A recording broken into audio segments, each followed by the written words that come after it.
ভাষায় গালাগালি করে আমাকে মারতে আসছে। আমার কাছে ভয়েস রেকর্ড আছে 40 মিনিট, ও আমাকে মারতে পর্যন্ত আসে।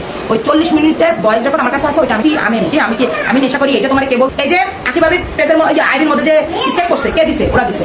এই যে ইয়ার এটা কি কয়, এই যে ওর নাম কি, মৌয়ারি, ওদের পেজ কে উড়াইছে? ওরা উড়াইছে। আমি জানি আজকে লাইভে গেছি, কালকে আমার পেজ উড়াই দিবে, এটা আমি জানি, আমার পেজ উড়াই দিবে, এটা ওদের কমন, এটা ওরা পারে। একটা জিনিস বুঝো তোমরা, একটা মানুষ যদি কানের কাছে সারাক্ষণ আরেকজনের নামে বলতেই থাকে, তোমার কি মনে হবে? এদিকে আকিবাবির কোনো কথা আমি কিন্তু শুনতে পাই না। আকিবাবি কিন্তু আমার কাছে কোনো বদনাম করে না, কোনো কথা হিসাবে বলে না। তাহলে আমি কিভাবে বুঝবো, কিভাবে জানবো? এটা আমার ভুল ছিল, আমার যাচাই করা উচিত ছিল, এটা আমার অন্যায় হয়েছে, এটা এখন আমি বুঝতেছি। আপনারা বলেন, ওর মা আর ওর ভাবি আমার কাছে ওর জামাইয়ের নামে আর ওর তিশার নামে সারাদিন গসিপ করতো। এখন তিশা আবার এসে আমার কাছে তার মার নামে গসিপ করতো। আমি দুজনটা শুনতাম, কারোটা কারোর কাছে বলি না। এখন আমাদের ফ্যামিলিতে যখন নতুন সম্পর্ক হয়, মিলতে যাই, কথা বলতে যাই, তখন তিশা ভাবির ফ্যামিলিটা এমন ভালোবাসা উতলায় ঢাইলা দেয় যে তোমার মনে হবে তারা এত ভালোবাসা উতলায় পড়ে, বুঝতেই পারো না যে তাদের ভিতরে কোনো রকম কোনো খুদ আছে, এমন ভাবে ভালোবাসা উতলায় দেয়।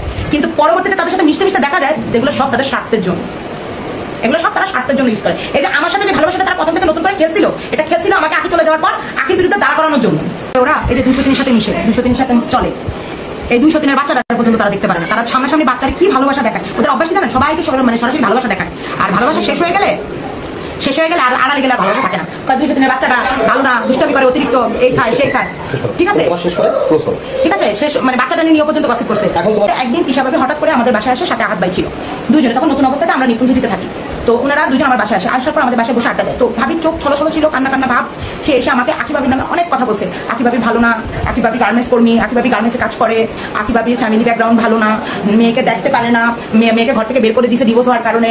তো ভাবি আর আহাত ভাই তাকে অসহায় দেখে তাকে আশ্রয় দিছে, তাকে বউ করে আনছে। কিন্তু আইনা তাকে এত জায়গা দিছে, এত মর্যাদা দিছে, এত ভালোবাসা দিছে, এত কিছু আকিবাবির জন্য তিশা ভাবি করছে। তারপরও আজ তিশা ভাবিকে আকিবাবি সেই ভালোবাসা, সেই সম্মান কিছু দিচ্ছে না। তারা আলাদা হয়ে যায়, যখন তাদের ফ্ল্যাট আলাদা হওয়ার কথা ছিল সেই স্টোরি এটা। তো তখন এসে আমার কাছে খুব কান্না চোখে হাত ভাই এবং তিশা ভাবি দুইজন মিলে বসে। এখন আমাকে বলেন, আমি তাদের সাথে নতুন সম্পর্ক তৈরি হয়েছে। এখন যেখানে আকিবাবির বিরুদ্ধে সতীন নয় আমাকে বলতেছে, সেখানে হাজবেন্ড ও সতীনের পক্ষে আমার সাথে বলতেছে। তাহলে আমি এটা কিভাবে বুঝবো যে এটা কোনটা সত্য কোনটা মিথ্যা? আমাকে অনেক কথা বলছে, আকিবাবি নামে অনেক কথা বলছে, বলে দেখো ভাবি আজকে ফ্ল্যাট আলাদা করে চলে যেতে চাইতেছে, হ্যাঁ আমার আকির জন্য অনেক কষ্ট হইতেছে, ভাবি আকি কেন চলে যায়, ভাবি তুমি একটু বোঝাও, আকি যেন আলাদা না হয়। এইভাবে করে আমাকে কান্না করে সে অনেক বুঝাইতেছে। কিন্তু আকির নামে বদনামও বলতেছে আকিবাবির নামে আমার কাছে। এই দিক দিয়ে আকিবাবির জন্য তার কষ্ট হচ্ছে, একটু আমাকে বুঝাচ্ছে। তা আমি ভাবলাম যে আরে এটা মানে সত্যি অনেক ভালোবাসে। তা আমারও তার প্রতি আমার সিম্পাথি কাজ করছে, আমারও তার প্রতি ভালোবাসা কাজ করছে। যে আরে একটা সতীনটা বুঝি এত ভালোবাসে, আর সে তার সাথে বুঝি সে এমন করে, এটা আমার কষ্ট লাগে। তারপরে দুদিন পরে কিন্তু মোর বিয়ে। তারপর আমরা বাসায় গেছি, আমাদেরকে ডাকছে মোর বিয়েতে, ডাক্তার বাসায় গেছি। আর আমাদের ভাবি বলতেছে, ভাবি আগে এখন আর আলাদা হবে না, আমরা একসাথেই থাকবো, এটা নিয়ে আর কথা বলবো না। আচ্ছা ঠিক আছে। ওতে গেলেও আমার রুচিতে ভাবতেছে যে একটা মানুষ কতটা নিজে নামতে পারে, তাদেরকে দেখলে বোঝা যায়। আপনারা যদি কাছাকাছি না দেখলে বুঝতে পারবেন না কতটা ছোট মনের অধিকারী আর কতটা নাটকবাজ। নাটক করাটা ওদের পেশা,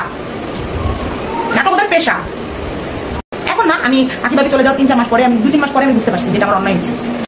আগে ভিডিও ছাড়া যাবে না, আগে ভিডিও তিশা ছাড়বে, তার 2 দিন পরে আমাকে ভিডিও ছাড়তে হবে, কারণ ওর ভিউ কমে যাবে, ওর ইয়ে হয়ে যাবে। ওই মহিলা কেন 1 মিলিয়ন ভিউ হইলো, ওই মহিলা কেন আগে ভিডিও ছাড়ে? ওই মহিলাকে জানে না যে আগে ভিডিও ছাড়া নিষেধ? ওই মহিলাকে আমি বারবার বলে দিচ্ছি, তারপর ওই মহিলা কেন ভিডিও ছাড়ছে? ওই মহিলার এত বড় সাহস দিচ্ছে কি আমার কথা অমান্য করে? আমার ঘর আমার সংসার, আমি আগে ভিডিও ছাড়বো, আমার ঘরে ভিডিও হয়, আর আমি কষ্ট করে এত দূর আসছি। ওই মহিলা তারপরে বলে ওই মহিলার ফেসে মনিটাইজেশন আছে, ওই মহিলার $100 হয়েছে। আম্মু এটা যদি তোমার হইতো তাহলে কি আমি এমন করতাম? আর যদি $100 তুমি কামাই করতাম, অথবা আজকে যদি তোমার কাছে $100 আইতো বা তোমার 1 মিলিয়ন ভিউ হইতো, তাইলে কি আমি এমন করতাম? রাজা বলতেছে যে ভাবি আজকে তোমার খবর আছে। আমি বলতেছি কেন, কি হয়েছে? পরে বলতেছে যাও যাইলে বুঝবা। পরে ভিতরে ঢুকার পরে যে আন্টি বলতেছে যে তুমি আগে ভিডিও ছাড়লা, এখন সব কথা আমার একা শুনতে হইতেছে।